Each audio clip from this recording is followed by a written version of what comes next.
لا إله إلا الله لا إله إلا الله لا إله إلا الله. Ketika Umar Ibnul Khattab mengusulkan kepada Abu Bakar As-Siddiq radhiyallahu anhuma agar Al-Quran itu dibukukan,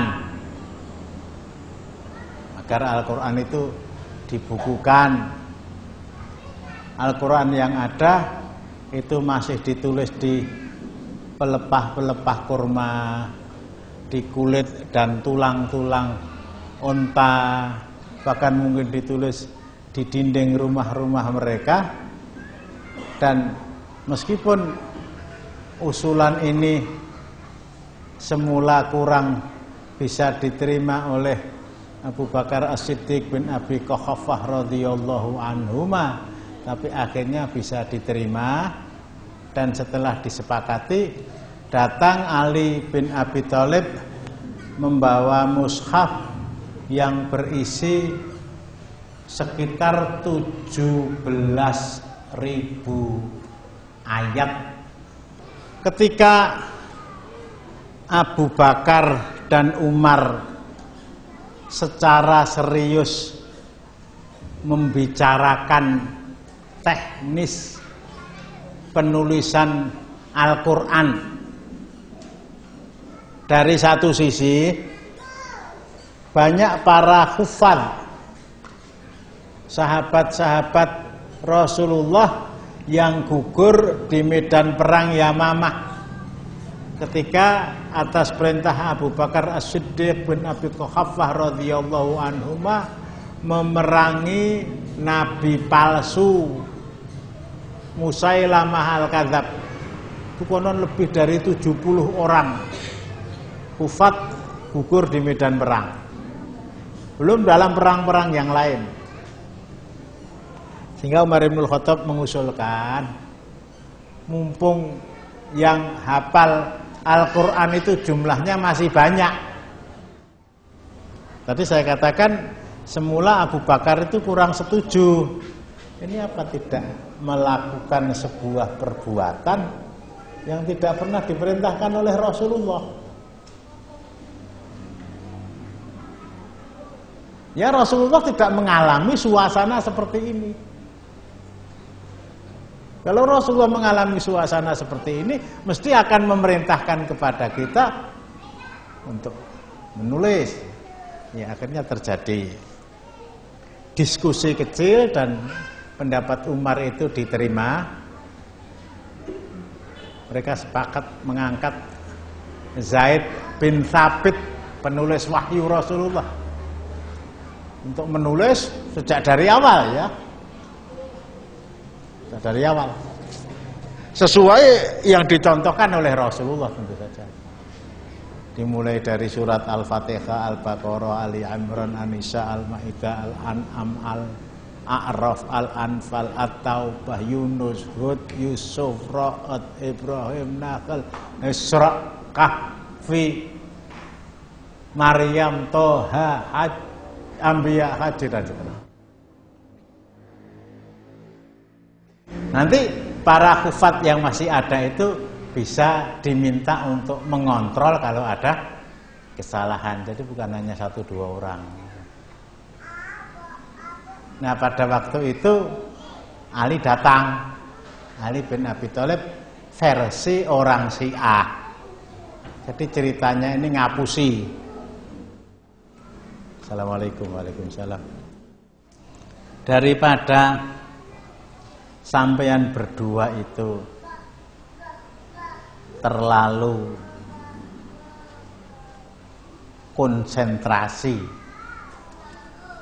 menulis mushaf, ini kitab suci. Waktu Anda terlalu terfokuskan ke sana, enggak boleh keliru, ya. Satu huruf pun. Ini kata Ali palsu tadi.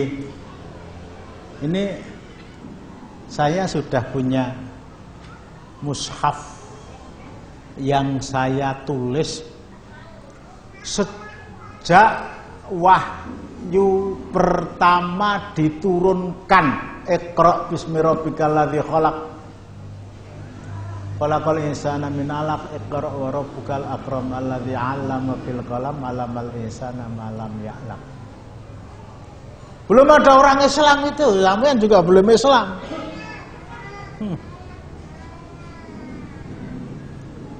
Ini termasuk satu sisi yang dibangga-banggakan oleh orang Syiah itu. Ali bin Abi Thalib itu termasuk orang yang pertama kali masuk Islam dari golongan anak-anak.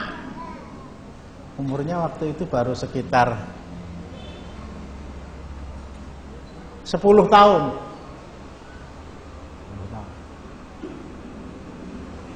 Jadi menghayati, kata mereka, setiap surat yang diturunkan kepada Rasulullah, karena begitu Iqra diwahyukan 6 ayat itu, Ali bin Abi Thalib dari golongan anak-anak sudah masuk Islam.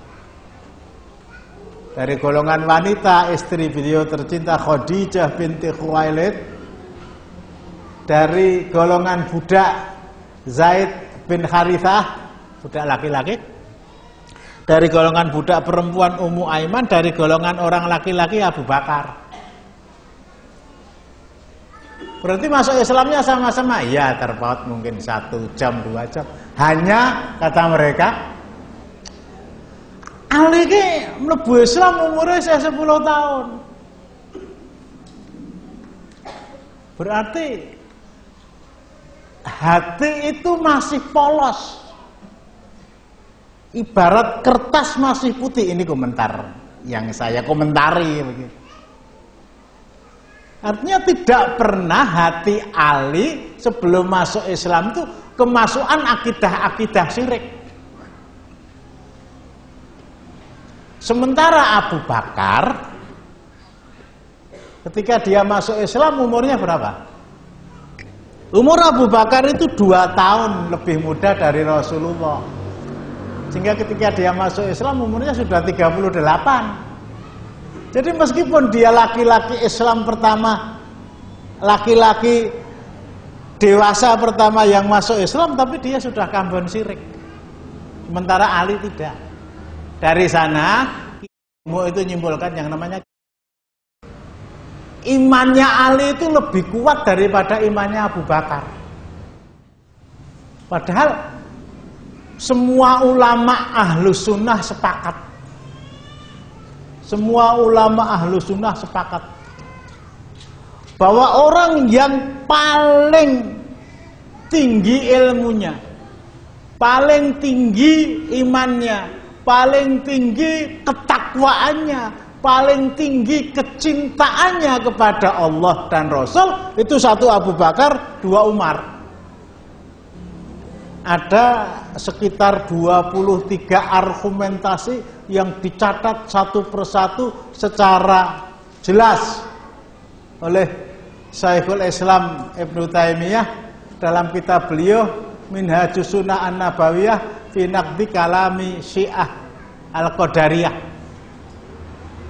Itu ada 20. Tidak harus yang pertama masuk Islam itu imannya paling kuat, apalagi Ali pada waktu itu masih 10 tahun. Kata wong Jawa urung gedok uping.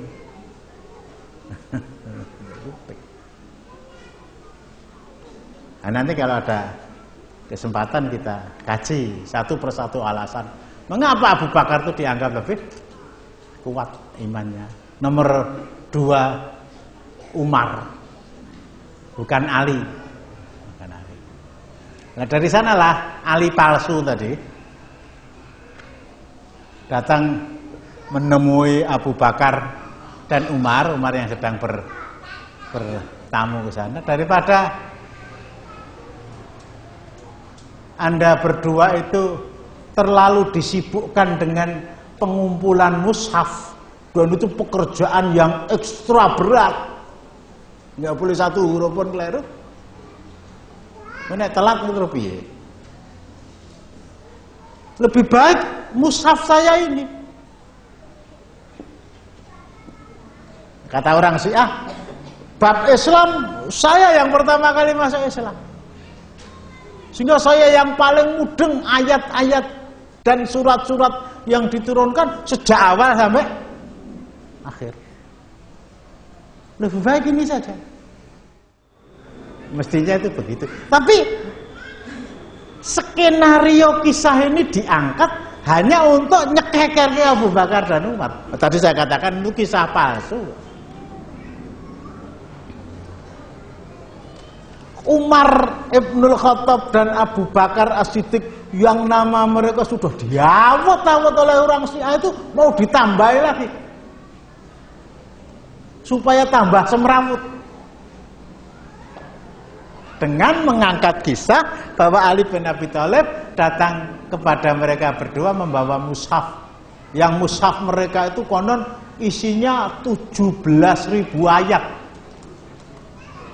Wah. 17.000 ayat. Padahal Al-Quran kita itu 6.600 sekiannya orang bisa berbeda. Berarti hampir 3 kali itu sok. Sementara waktu itu belum ada kertas yang setipis ini, belum ada. Jadi kalau betul-betul ada dan itu samene tenan itu. Dikiloke rosok-rosok ngono terus.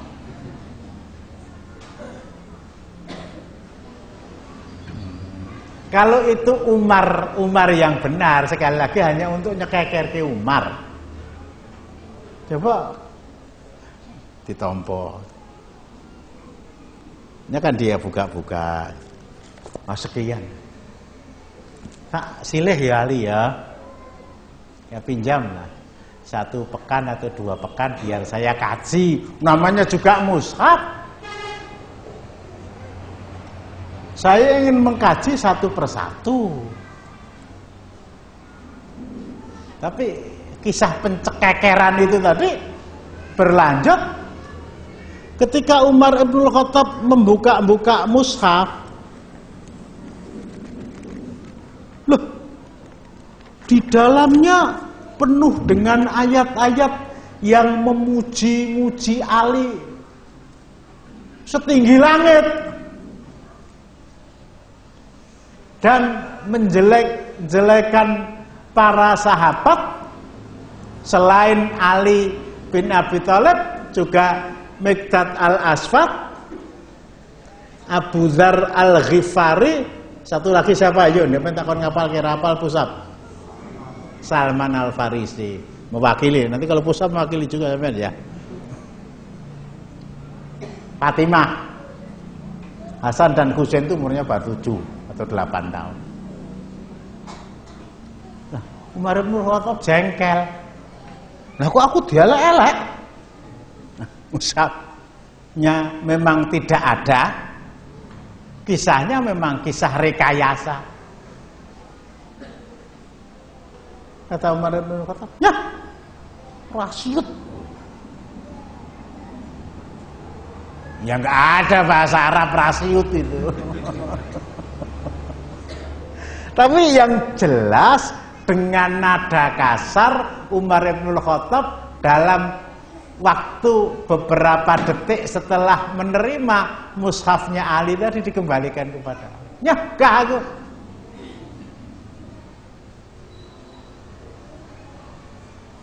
Ali bin Abi Thalib juga tidak kalah ketosnya. Mah ya mah, apa-apa. Sak jeke urip ora bakal nguruh mushaf gimana. Udah, merdeka. Merdeka. Lah kok merdeka? Menurut keyakinan Syiah, sahabat-sahabat Rasulullah itu semuanya murtad setelah Rasulullah wafat, kecuali yang saya sebutkan tadi. Miqdad al-Aswad, Abu Dzar al-Ghifari, Salman al-Farisi. 2 orang dari Arab, 1 orang dari Persia. Ali bin Abi Thalib menantu dan sepupu Rasulullah, Fatimah putri Rasulullah yang paling kecil dari Khadijah binti Khuwailid, dan kedua anak mereka Hasan dan belum ya wes merdeka. Ini kisah ini kalau kita pahami, memang Umar bin Khattab itu orangnya keras kepada kebatilan.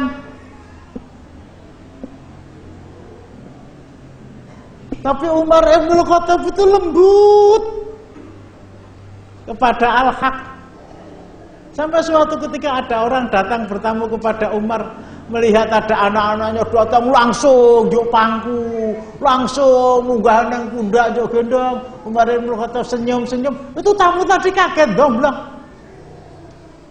"Kamu kok bisa seperti itu?" "Iya, saya ngikuti Rasulullah."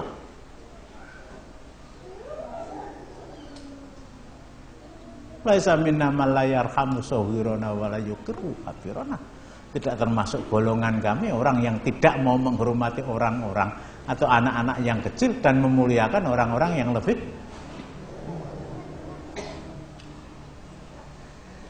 Yang dihadapi Umar ibn Khattab itu saudara sepupu Rasulullah. Yang dihadapi oleh Umar ibn Khattab itu menantu Rasulullah. Yang dihadapi Rasulullah itu orang yang sebelum Umar masuk Islam, dia sudah masuk Islam. Masuk, ya, Rasudi. Sementara Ali, apa ya eneng to Ali bin Abi Thalib kaya ngono kuwi? Eneng, aline wong Syiah. Rasudi ya Rasudi. Rasudi ya ora patheken, lah mungkin begitu. Tujune ora dadi wong Jawa, nek wong Jawa nganggo ora patheken bareng lho. Akhirnya mushaf siluman. Oh, ceritanya juga cerita dusta. Itu dibawa pulang oleh Ali bin Abi Thalib.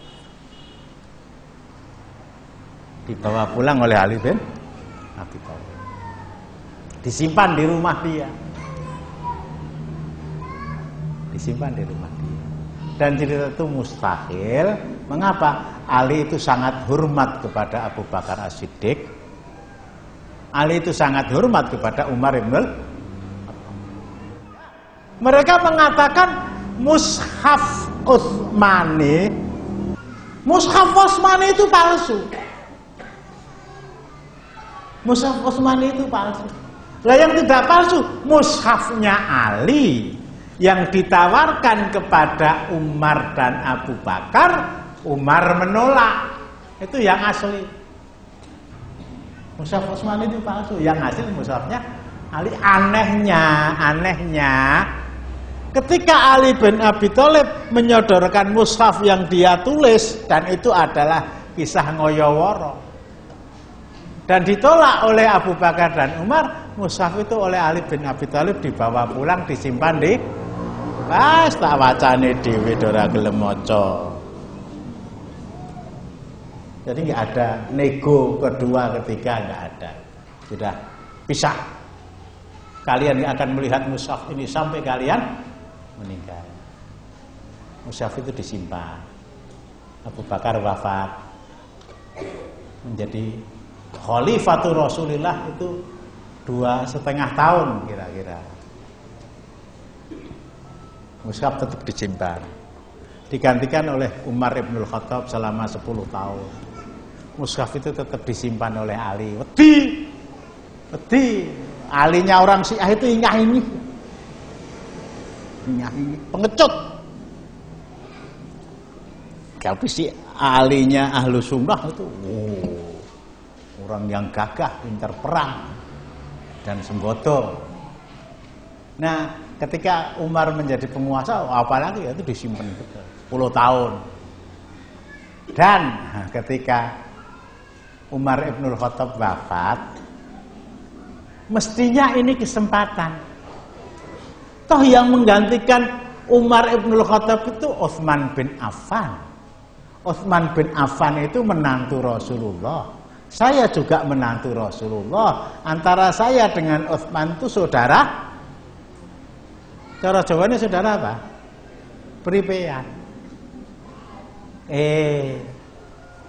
Kalau kisah itu memang benar. Tapi sekali lagi saya katakan, kisah Mushaf Ali itu kisah kempong berat. Kisah dusta betul. Mestinya begitu ya. Dia datangi Utsman. Pada mantune Rasulullah. Sama-sama saudara sepripean kan. Utsman, ini saya punya mushaf. Coba kamu pelajari baik-baik. Kok kaya Umar kae. Pasar ya karuan. Mungkin begitu. Jangan kayak Abu Bakar, ini pernah saya sodorkan pada Abu Bakar.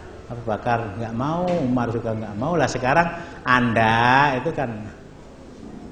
kakak ipar saya, kakak pripean saya. Saya pelajari. Mestinya seperti itu. Tetapi yang mau disodorkan kepada Utsman bin Affan itu apa? Yang namanya Mushaf Ali itu ora eneng. Di sini persoalannya. Nggak ada. Itu cuma buat-buatan mereka saja. Jadi ketika Utsman bin Affan selama 12 tahun berkuasa, artinya menjadi Amirul Mukminin, ya mushaf yang konon Mushaf Ali itu tetap disimpan oleh Ali bin Abi Thalib. Nah, puncaknya ya, kuculuknya ketika Utsman bin Affan wafat, terbunuh oleh orang-orang munafik sehingga dicatat sebagai orang yang mati syahid. Ali bin Abi Thalib berdasarkan kesepakatan penduduk Madinah, ibu kotanya memang Madinah. Lah kok ora pemilu, walah. Berapa tahun nanti? Wilayah kekuasaan Islam itu sudah terbentang sejak dari Afrika Utara sampai Asia Tengah. Nah, komunikasinya padahal pakai unta. Penduduk Madinah sudah sepakat mengangkat Ali bin Abi Thalib, kemudian tentu saja disepakati oleh penduduk-penduduk di lain daerah. Ketika itulah Ali bin Abi Thalib menjadi pengganti Rasulullah yang nomor Abu Bakar wafat, Umar wafat, Utsman wafat, sekarang Ali berkuasa. Mestinya ini kesempatan emas bagi Ali bin Abi Thalib. Ya, ini saatnya. Mushaf palsu yang sudah digandakan oleh Utsman bin Affan itu semuanya saya tarik. Saya perintahkan untuk dibakar. Yang digandakan sekarang mushaf yang asli yang saya tulis itu mestinya seperti itu, dan itu bukan langkah istimewa. Kapan saya mengenalkan mushaf yang saya tulis itu kepada orang banyak kalau bukan sekarang? Toh sekarang saya menjadi Amirul. Ternyata juga tidak. Lah kok orang? Lah yang digandakan itu apa? Ini tolong, kan aneh sekali kan? Aneh sekali. Saya mempunyai mushaf. Mushaf ini mushaf yang asli. Mushaf yang asli ini pedoman umat Islam. Wahyu dari Allah kepada Rasulullah. Satu-satunya orang yang bisa menulis secara sempurna sejak Iqra sampai Al-Yauma Akmaltu Lakum Dinakum itu saya. Saya sudah bersalah ketika saya menawarkan Abu Bakar dan ditolak, dan saya tidak berusaha untuk mendekati lagi. Umar Ibnul Khattab juga tidak saya lakukan, saya juga bersalah. Kepada Utsman bin Affan saya juga tidak melakukan, saya juga merasa bersalah. Ini sekarang kesempatan saya menebus kesalahan saya.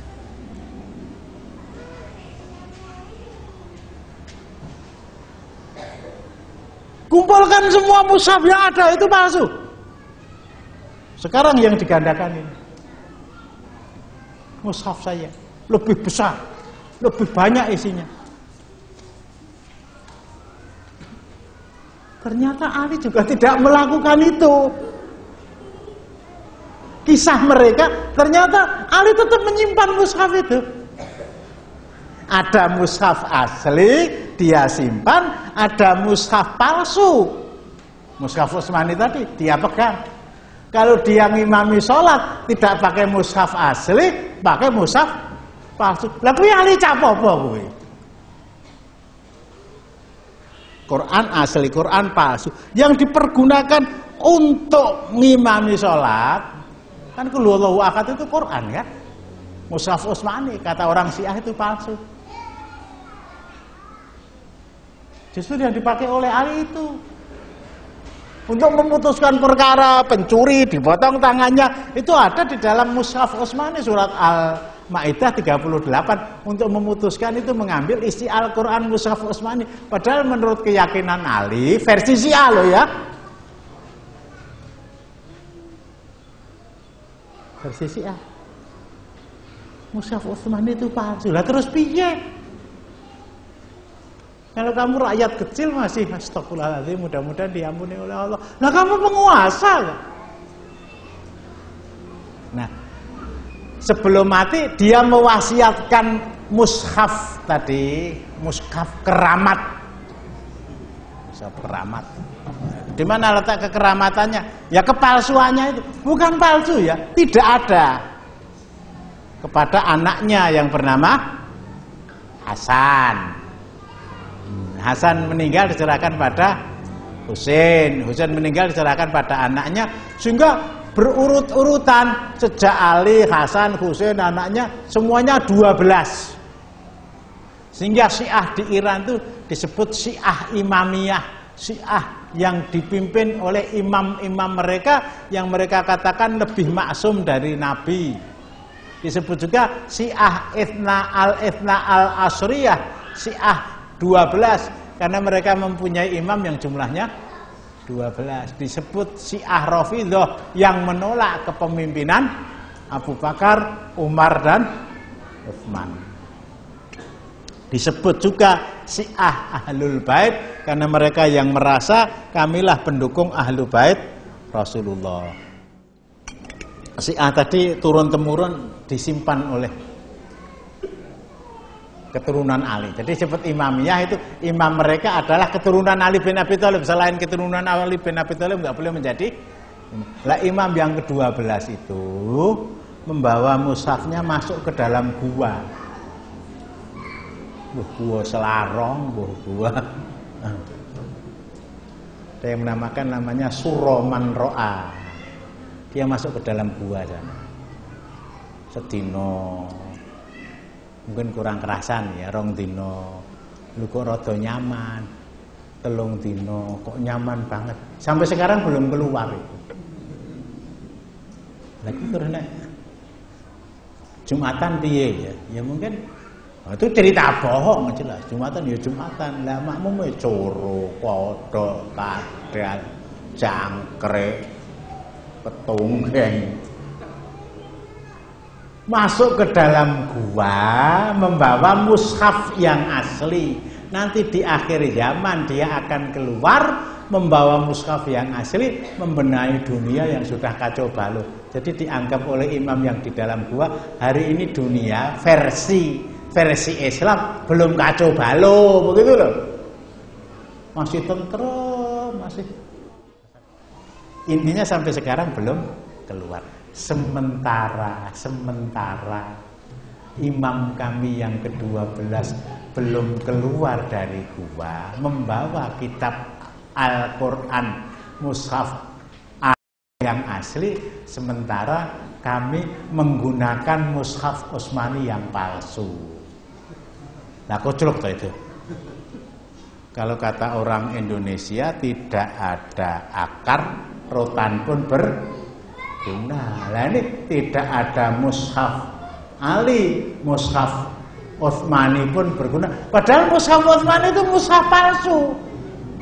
Jadi kalau boleh saya formulasikan, kalau tidak ada madu, racun pun juga berguna. Oh mate apa? Ini yakin ya Allah. Akidah orang Syiah itu akidah sesat, akidah jungkur balik, akidah amburadul, sok-sok saking Saking sesatnya itu kita bisa guyu dewe karena jengkel, tetapi juga mereka bisa mempengaruhi orang-orang intelek itu. Profesor Dr. Quraisy Shihab, Alwi Shihab, itu orang-orang Syiah itu. Jalaluddin Rahmat yang punya titel-titel akademisi. Di Solo itu ada dokter lulusan Sudan, ya melu-melu dadi Syiah.